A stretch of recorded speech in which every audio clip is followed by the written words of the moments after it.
Hello, thanks for checking out this video. This is the end result of this eye video, the very last part, putting in the pupils in. Thought I'd start from the end first on this video. This is a different way of putting the pupils in than I've done before, but I thought I'd give this a try, see how it looked. But where I started from was a sketch, and the main reason I did a sketch was to practice on my dimensions. I have a hard time making sure the eyes are far enough apart. I end up putting eyes too close together, and it doesn't look right. I'm having to try to separate them in some form of fashion. So you can see my vertical and horizontal spacing lines there to try to make sure I got everything spaced out good and proper looking. I did sketch the entire face with mouth, but I didn't do the mouth too much on this video or on this piece. But I did try to get as much as I could in there. The profile I did was mainly to try to find out how much I had to, how much depth and material I had to take off before I could start the eyes.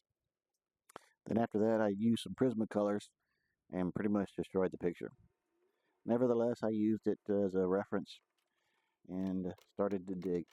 The depth I went was extensive, but I didn't try to go too high or too low, and this caused this carving to be a little bit more difficult than I had planned because of the spacing issues. I mark out the eyes, and then I immediately try to establish a stronger brow line and two eye mounts. Of course, we always have a piece that falls off and have to glue it back on. So here you can see I'm using my awl to try to get the nose and the eyebrow line pretty strong. And then, of course, the piece is now back.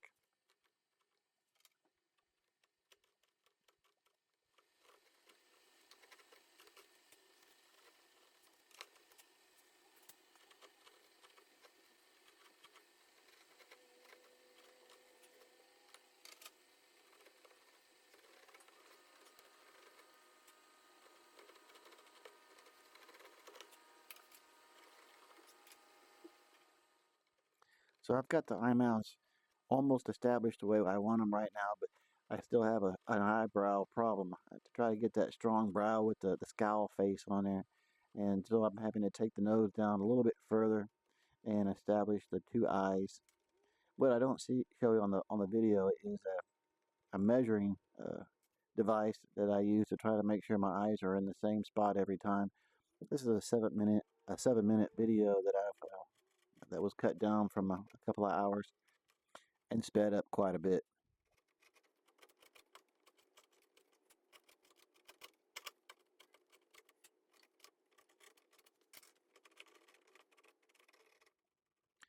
Now I did pull out the microcarver several times to get some deeper grooves around the eye mounds because, like I said, I had a space problem. It wasn't something I didn't plan for, but trying to get my hands and my tools in there proved to be a good challenge. I had fun doing it, but I had to pull out the microcarver to get some of that done. You can see there I'm using the trusty nail, and that always comes in handy. I'm not cutting a thing, I'm just scraping it away. And slowly but surely, a little bit at a time, taking it down and getting that scowl look as we get to that part right here.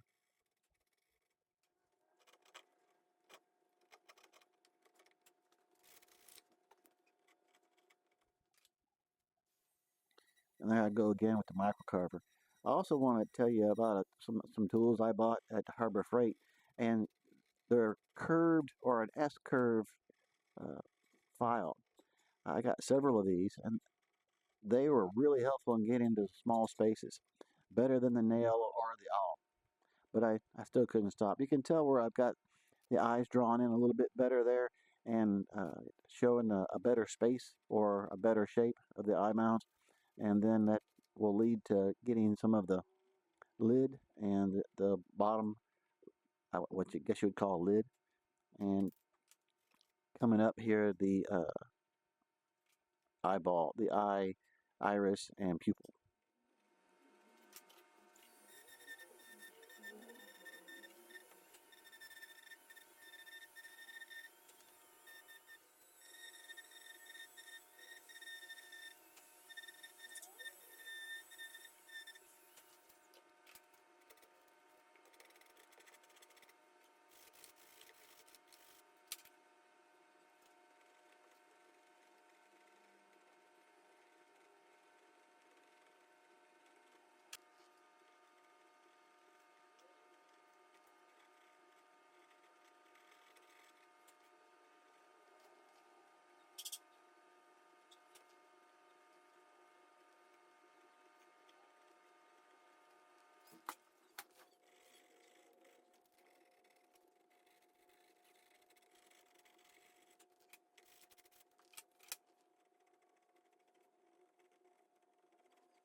You can see I do a lot of sanding, and that's like I said, it was very difficult getting in there with a sanding, some sandpaper, and right here you'll see my file going to the side of the eye.